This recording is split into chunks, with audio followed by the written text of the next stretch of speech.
Assalamualaikum warahmatullahi wabarakatuh.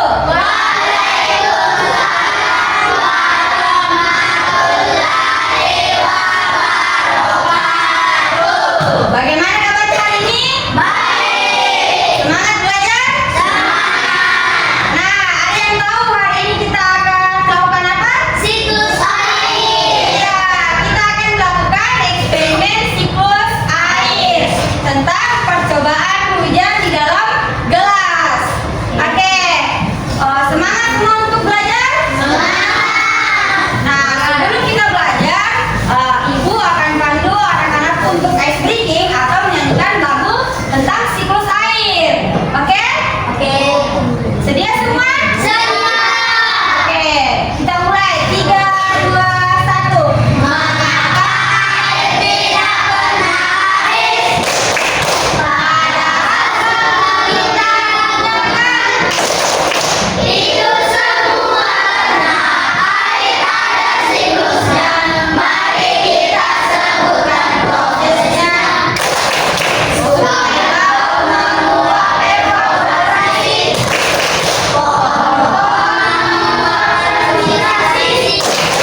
kumpul menjadi awan, itulah kondensasi. Hujan turun itu presipitasasi. Air masuk ke tanah infiltrasi.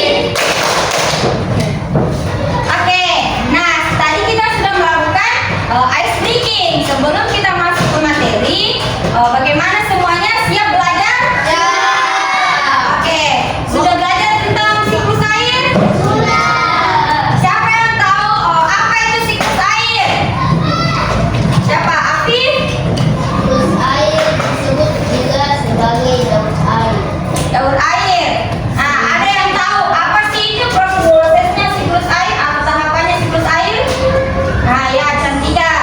Yaitu evaporasi, kondensasi, presipitasi, infiltrasi. Nah, betul. Yang pertama itu ada evaporasi, kedua ada transpirasi, ketiga ada kondensasi, kemudian presipitasi, dan terakhir adalah infiltrasi.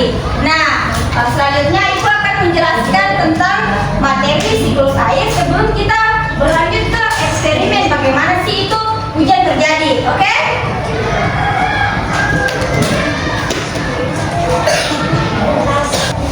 Nah, pengertian siklus air. Nah, siklus air itu merupakan proses perputaran air yang ada di bumi melalui berbagai proses. Nah, tadi kita sudah disebutkan sama temannya apa saja tahapan-tahapan dari siklus air tersebut. Nah, selanjutnya tahapan siklus air. Tulis. Kemudian yang pertama itu tahapan siklus air itu ada penguapan, kondensasi, infiltrasi, dan presipitasi.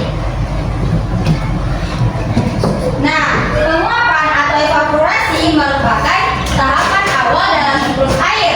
Pada tahap ini, air menguap dari permukaan laut, sungai, dan danau menjadi uap air karena panasnya matahari. Nah, itu akan kita uji coba nanti untuk eksperimennya. Nah, tahapan yang kedua ada kondensasi. Nah, setelah air yang menguap, uap air di udara akan mendingin dan berubah menjadi titik-titik yang membentuk awan. Nah, ini yang akan kita percobakan. Kenapa sih hujan itu bisa terjadi? Karena adanya kondensasi, air yang panas pada laut, sungai, danau itu akan menguap ke awan. Kalau awannya itu sudah berat, tidak bisa menampung, akan terjadi hujan. Betul. Nah, kemudian ada presipitasi. Air pada awan yang sudah terbentuk akan jatuh ke bumi berupa hujan, salju, atau hujan es. Ada yang pernah lihat hujan es? Saya Di mana? Di film. Oh, di film. Oke. Kemudian ada infiltrasi atau air yang jatuh akan meresap ke tanah, dalam tanah dan menjadi air tanah. Oke, kita akan melakukan percobaan. Bantu eksperimen. Siap. Satu orang lagi. Oke, kita naik. Nah, yang pertama tuangkan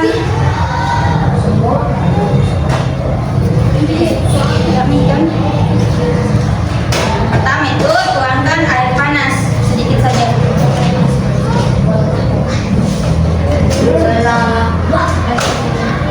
Stop.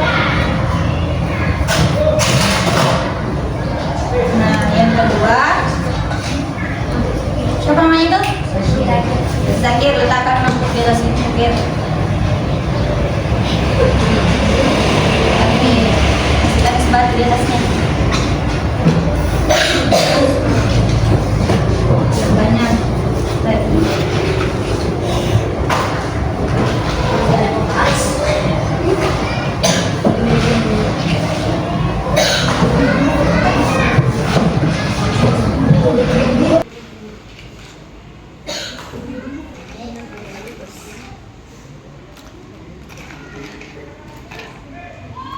Oke, silahkan duduk dulu. Kita tunggu beberapa menit sampai muncul uapan.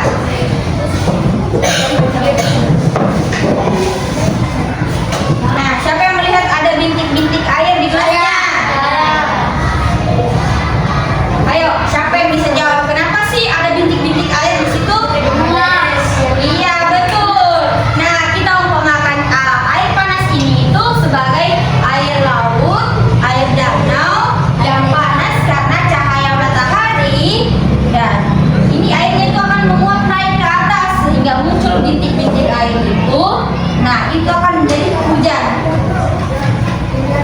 Siapa tadi sudah yang jelas dengar penjelasannya Ibu? Kenapa sih bisa jadinya hujan? Apa? Kenapa bisa terjadi hujan? Ayo. Kenapa bisa terjadi hujan nanti? Iya betul, karena adanya kondensasi. Nah, kondensasi itu terjadi karena air laut yang panas karena terkena cahaya matahari, kemudian airnya akan menguap naik ke awan. Nah, kalau awannya itu tidak sanggup untuk menahan air yang menguap itu, akan terjadi hujan. Iya betul. Sudah tahu bagaimana proses terjadinya hujan? Tahu? Jadi tidak timbul lagi pertanyaan, oh hujan itu karena nangis Allah. Ada yang bilang begitu?